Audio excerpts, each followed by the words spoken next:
성도 여러분, 안녕하셨습니까? 주님의 귀하신 은혜로 새 아침을 맞게 하신 주님께 찬양과 영광을 돌립니다. 만나의 아침을 기도로 시작하겠습니다.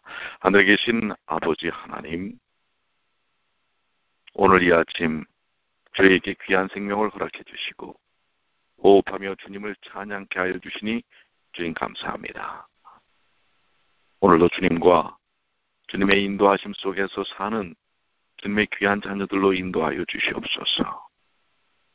세상은 어둡고 많은 인생의 도전들이 있지만 우리 주님의 귀하신 손길과 인도하심을 통해 능히 이기는 성도의 인내가 여기 있나니, 하나님의 귀한 말씀처럼 성도의 인내를 통하여 능히 이기는 주님의 귀한 자녀들이 되게 하여 주시옵소서.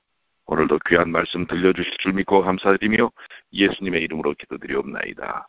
아멘. 네, 오늘은 디모데후서 3장 6절부터 있는 말씀입니다.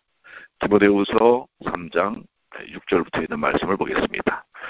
저희 중에 남의 집에 가만히 들어가 어리석은 여자를 유인하는 자들이 있으니 그 여자는 죄를 중히 지고 여러 가지 욕심에 끌린 바 되어 항상 배우나 마침내 진리의 지식에 이룰 수 없느니라. 얀네와 얀브레가 모세를 대적한 것 같이 저희도 진리를 대적하니 이 사람들은 그 마음이 부패한 자요 믿음에 관하여는 불의한 자들이라. 그러나 저희가 더 나가지 못할 것은 저 두 사람의 된 것과 같이 저희 어리석음이 드러날 것입니다. 나의 교훈과 행실과 의향과 믿음과 오래 참음과 사랑과 인내와 핍박과 고난과 또한 안디옥과 이고니온과 루스드라에서 당한 일과 어떤 핍박받은 것을 내가 과연 보고 알았거니와 주께서 이 모든 것 가운데서 나를 건지셨느니라. 무릇 그리스도 예수 안에서 경건하게 살고자 하는 자는 핍박을 받으리라. 악한 사람들과 속이는 자들은 더욱 악하여져서 속이기도 하고 속기도 하나니, 그러나 너는 배우고 확신한 일에 거하라. 내가 네게서 배운 것을 알며 또 내가 어려서부터 성경을 알았나니 성경은 능히 너로 하여금 그리스도 예수 안에 있는 믿음으로 말미암아 구원에 이르는 지혜가 있게 하느니라. 모든 성경은 하나님의 감동으로 된 것으로 교훈과 책망과 바르게 함과 의로 교육하기에 유익하니 이는 하나님의 사람으로 온전케 하며 모든 선한 일을 행하기에 온전케 하려 함이니라.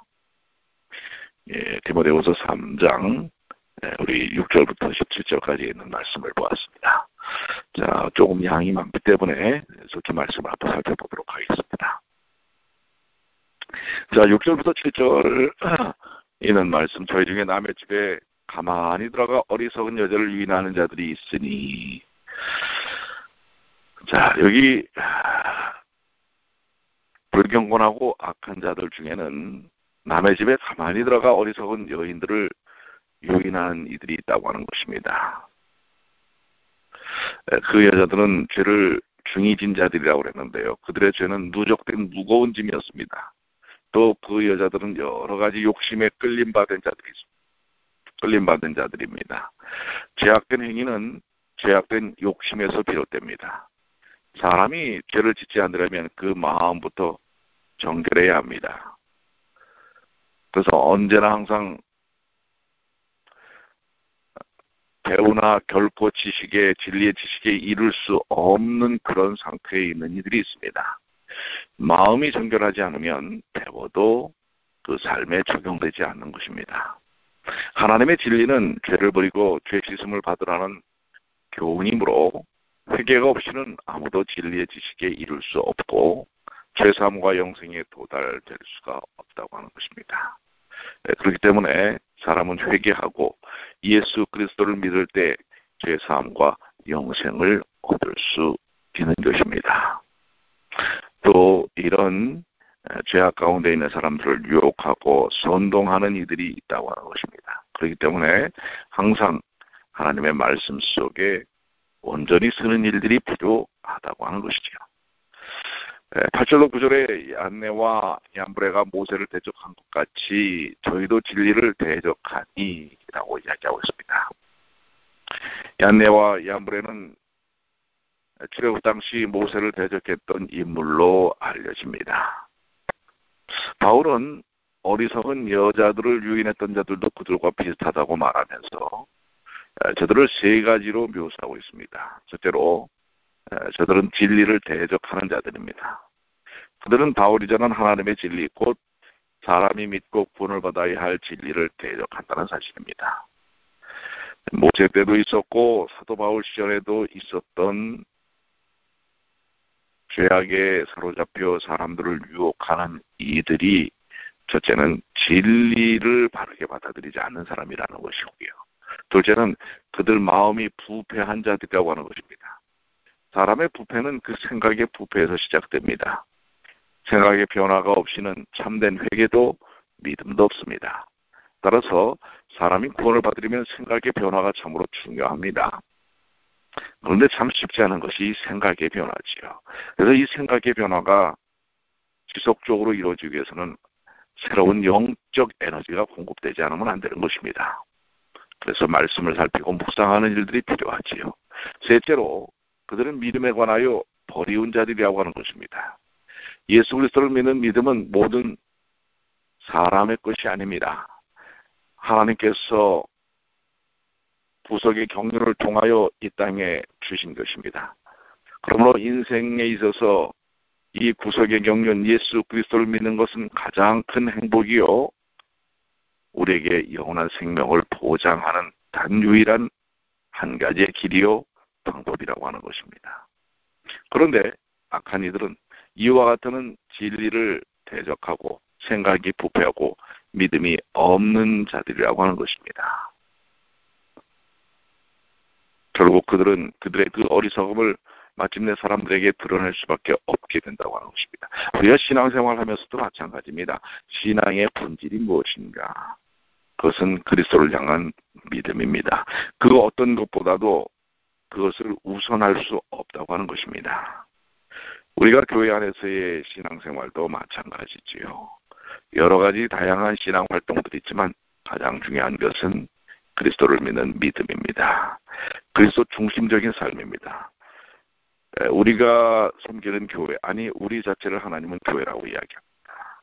그런데 교회에서 가장 중요한 것이 무엇일까요? 그것은 예수 그리스도이십니다. 우리의 교회의 주인이 예수님이십니다. 그렇기 때문에 교회가 운영되고 또 그 사역을 받드는 그 모든 일의 중심점은 예수님이 되어야 하는 것입니다. 사람의 생각과 의지가 아니라 주님의 뜻과 주님께서 주신 말씀과 또 주님이야말로 이 교회의 주인이시라고 하는 주권의식을 바르게 갖는 일이 필요한 것입니다. 때때로 사람들은 교회를 인간의 어떤 선택과 인간의 생각으로 인하여 또 때로는 어떤 여론을 통해서 이루어진다고 착각하는 것입니다.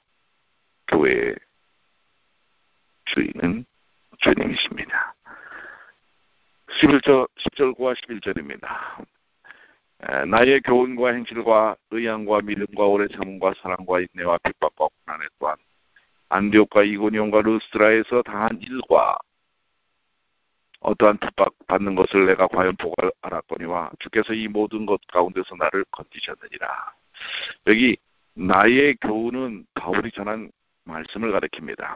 행실은 그의 복음에 합한 행실을 가리킵니다. 의향은 그의 행위의 목적을 말합니다. 믿음은 하나님과 예수님을 믿는 것이고 오래 참음은 하나님의 약속을 믿고 참고 기다리는 것입니다. 사랑은 주님의 계명의 요점입니다. 인내는 사랑의 덕입니다. 고난 중에 인내할 수 있는 것은 사랑받기 때문에 그렇습니다. 안디옥과 이고니온과 르스드라에서 당한 일들은 사도행전 13장과 14장에 기록된 바로 그 핍박과 고난의 예들입니다. 그는 거기서 돌로 맞아 거의 죽을 지경에 이르렀기도 하고요. 그래서 바울은 디모데에게 이런 일들은 내가 과연 보고 알았다라고 말하면서 디모데는 바울을 따라다니며 그가 당한 고난을 다 보았을 것입니다. 그는 바울과 함께 가까이 활동하면서 그가 무엇을 가르쳤는지, 그가 어떻게 행동했는지, 그가 어떻게 믿고 사랑하며 오래 참고 인내했는지, 또 그가 어떤 핍박과 고난을 본 받았는지를 정확히 알고 있습니다. 바울은 많은 고난과 핍박을 받았지만 주께서 그 모든 가운데서 그를 건져 주셨습니다. 그가 순교해야 할 때가 되면 할 것입니다. 그러나 그 모든 것은 하나님의 뜻 가운데서 될 것입니다. 그분의 뜻이 아니라면 아무도 바울의 목숨을 취할 수 없습니다. 하나님은 홀로 세상의 모든 일을 통치하시는 주님이십니다.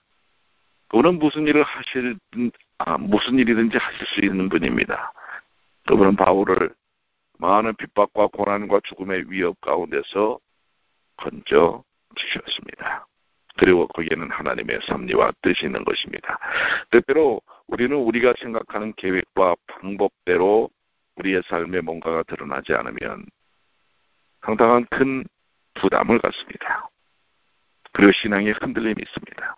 그러나 우리가 분명히 알아야 할 것은 믿는 백성들의 모든 삶을 주관하시는 분은 하나님입니다. 때때로 고난과 핍박이 와도 그 가운데 주님의 섭리와 손길이 있다는 사실입니다. 오늘 이러한 사실들을 우리는 마음에 잘 새겨두어야 할 것입니다.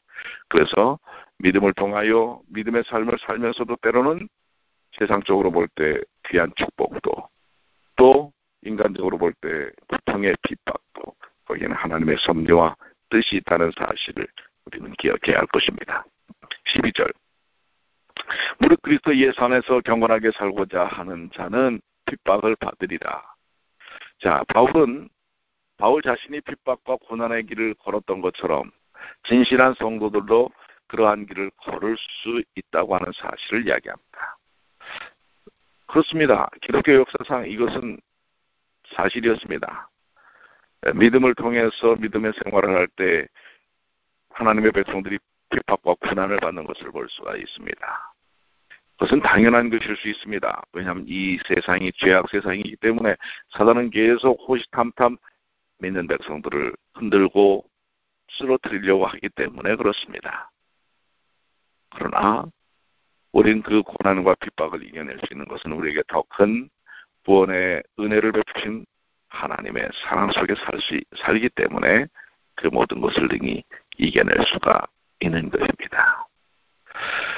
자, 13절로 14절에 악한 사람들과 속이는 자들은 더욱 악하여지고 또 속이기도 하고 속기도 하나니 그러나 너는 배우고 확실한 일에 더하라. 자, 이 세상은 악해서 악한 자들은 더 악해지고 또 악해지고 속기도 하고 속이기도 하는 그런 세상입니다. 그러나 하나님의 백성들, 믿음의 사람들은 배우고 확실한 일에 더하라고 하는 것입니다. 무엇을 배웠습니까? 그 이후에 15절부터 말씀이 언급되고 있지요. 무엇을 배웠다고요? 하나님의 말씀을 배운 것입니다. 그래서 15절에 또 내가 어려서부터 성경을 알았나니 성경은 능히 너로 하여금 그리스도 예수 안에 있는 믿음으로 말미암아 구원에 이르는 지혜가 있게 하느니라. 베드로가 배우고 확신한 것들, 그리고 그 안에서 거하는 데 도움이 되는 그 중요한 것은 무엇입니까? 그것은 그가 배웠던 것들을 기억해야 한다는 것입니다. 그 배웠던 것은 어려서부터 배우고 알았던 성경이라는 사실을 이야기하고 있는 것입니다. 디모데는 어릴 적부터 성경을 알았습니다. 이것이야말로 얼마나 큰 복된 일인지 모릅니다. 오늘날 많은 아이들이 성경 대신에 세속적인 오락, 아이패드, 또 컴퓨터, 또 셀폰 이런 데 깊이 빠져 있습니다. 때로는 우리 아이들이 교회에 와서도 상당 많은 시간을 이런 것에 게임에 빠져 있는 것들을 우리가 볼 수가 있는 것입니다. 우리는 그 아이들에게 성경 읽기를 가르쳐야 할 것입니다. 말씀 중심의 삶을 깨닫게 해야 할 것입니다. 왜냐하면 성경은 두 가지 중요한 교훈을 우리에게 주기 때문에 그렇습니다. 첫 번째, 성경은 구원에 이르는 지혜입니다. 이것이 성경의 가장 중요한 유익함입니다. 하나님께서 성경을 주신 첫 번째 목적은 사람들이 이 성경을 통해서 구원을 얻게 하심이라는 사실입니다. 이 구원은 죄인들이 그리스도 예수를 믿음으로 말미암아 얻는 것이죠. 그렇습니다. 성경은 구원을 얻게 하는 중요한 우리에게 주신 지식이라는 사실을 우리는 기억해야 합니다. 16절부터 보시면 그래서 모든 성경은 하나님의 감동으로 된 것으로 교훈과 책망과 바르게 함과 의로 교육하기에 유익하니 이는 하나님의 사람으로 온전케 하며 모든 선한 일을 행하기에 온전케 하려 합니다. 바울은 성경은 하나님의 감동으로 되었다고 증거합니다. 모든 성경이란 말은 구약 성경 39권을 가리킵니다. 그것은 성도의 시와 간증과 고백인 시편이나 또한 사랑을 노래하는 아가서, 때로는 하나님의 이름이 한 번도 안 나오는 에스더 또한 포함되고 있는 것입니다. 하나님의 감동으로 된이라는 원어는 하나님께서 숨을 내쉬어 된이라는 뜻입니다. 이 말은 성경의 신적인 원천과 권위를 보이는 것입니다. 성경은 하나님께로서 나온 말씀입니다. 성경의 사상은 사람의 사상이 아니고 하나님의 사상입니다. 성경은 사람의 말이 아니고 하나님의 권위를 감시는 하나님의 말씀입니다. 이 성경은 바로 우리에게 바른 진리 위에 설 수 있도록 주신 것입니다. 성경은 하나님의 말씀이기 때문에 사람들에게 유익함을 줍니다. 성경은 정말 유용하고 유익한 책입니다. 여기 교훈이라는 말은 교리적 내용과 행위적 내용을 다 포함합니다. 신앙생활에는 교리적 사상과 행위와 삶이 다 중요합니다. 때로는 성경은 우리를 책망을 합니다. 책망은 잘못된 것을 지적하고 바르게 잡는 것입니다. 그것은 사상의 오류나 행위적 잘못을 다 가리키는 것입니다. 바르게 함은 잘못된 것을 교정하는 것입니다. 우리는 성경의 책망을 통해 사상과 행위적 결함을 고치게 되는 것입니다. 의로 교육함은 구원받은 성도들을 위한 성경의 목표입니다. 의는 하나님의 뜻에 일치하는 것을 말합니다. 성도는 예수 그리스도를 믿음으로 법적으로 의를 이미 얻었으나 우리의 인격과 삶이 실제로 의로워지는 것이 필요합니다. 이것은 결국 하나님의 사람으로서 온전케 하며 모든 선한 일을 행하기에 온전히 준비되게 하려는 것입니다. 여기에 성경의 두 번째 유익이 있습니다. 성경은 구원받은 성도들을 온전케 하고 모든 선한 일을 위해 온전히 준비하게 하는 유익함이 있는 것입니다. 구원의 목표와 결과는 선한 일을 행하게 하는 것이며 성경은 이 일을 위해 주어진 것입니다. 성경은 지식과 인격의 훈련이 필요한 이 세상에서 정말 중요한 것입니다. 오늘 우리의 삶을 성화로 이끄는 그리고 결국은 영화스러운 삶으로 우리를 완전히 고정시키는 놀라운 역사를 바로 그 가이드 역할을 성경이 하는 것입니다. 그래서 우리가 날마다 이렇게 아침마다 성경을 묵상하고 살피는 일은 너무도 소중하고 의미 있는 일입니다. 오늘 주신 말씀들, 이는 하나님의 사람으로 온전케 하며 모든 선한 일을 행하기에 온전케 하려 합니다. 오늘도 주님의 말씀 속에서 이 온전함을 경험하시는 주님의 귀한 자녀들이 되시기를 간절히 바랍니다. 오늘도 성경 말씀 속에서 성경의 은혜 속에서 기쁨과 감동을 누리며 보내시는 귀한 하루가 되시길 바랍니다. 기도하시겠습니다. 아버지 하나님, 우리에게 하나님의 귀한 말씀, 하나님의 감동으로 주신 성경 말씀을 주셔서 감사합니다. 성경 말씀을 살피면 살필수록 거기에는 깊은 영적 능력과 힘이 있음을 깨닫습니다. 또 그 말씀 속에서 우리를 깨닫게 하셔서 우리의 삶이 변화되도록 하십니다. 오늘 주신 말씀처럼 우리 이 귀한 말씀이 저희로 하여금 온전케 하고 모든 선한 일을 행하기에 온전케 되는 오늘 하루가 되게 하여 주시옵소서. 아픔과 고통 당하는 많은 이들이 있습니다. 특별히 우리 하페의 베데스다 프렌치 교회 이번에 사고로 인하여 교회 행사를 다녀오다가 사고로 인하여 3명이 죽고 또 여러 명이 병원에 입원해 있습니다. 아버지 하나님, 그 유족들과 그 교회와 또 지금 병원에 있는 모든 우리 성도들을 주님께서 주님의 손길로 인도하여 주셔서 모든 슬픔과 고통을 이기게 하여 주시고, 왜 이런 일들이 이 세상에서 일어나는지 깨닫게 하여 주시옵소서. 하나님의 백성들도 때로는 핍박과 고통을 당합니다. 그러나 그것을 능히 이기는 믿음을 통해 오늘 저에게 맡겨진 사명과 목적을 온전히 감당하는 주의 자녀들이 되게 하여 주시옵소서. 오늘도 겸허하게 그리고 정결하고 경건한 능력을 갖는 삶을 살게 하여 주시옵소서. 주님 안에서 온전케 됨을 경험하도록 인도해 주시옵소서. 오늘 함께하는 모든 주의 가족들이 주님의 성령의 인도하심 속에서 능히 세상을 이기는